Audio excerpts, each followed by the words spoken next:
First launcher খুলবি,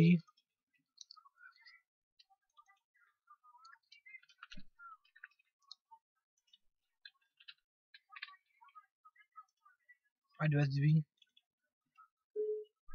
দেন ইমগার্ডের লোডিংটা হবে, এখানে লোগোটা থাকবে, এইখানে লোগোটাতে অথেন্টিকেটিং দেখানোর পরেই সিলেক্টে ক্লিক করবি, ঠিকঠাক খেয়াল কর,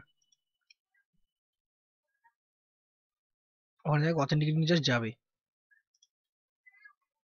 হলো সিলেক্ট ইনজেক্ট, চেষ্টা করবি এইখানে দেখ দুটো আসবে, দুটো, এই দুটো আসার আগে মারতে হবে তবে হবে,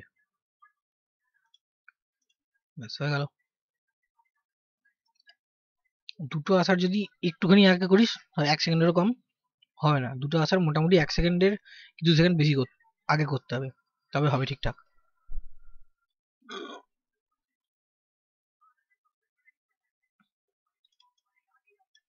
হয়ে গেল, আচ্ছা বেশি নাচো, আর যদি ক্র্যাশ করে মেশিনটা একবার রিস্টার্ট করে নিবি, তাহলেই হবে।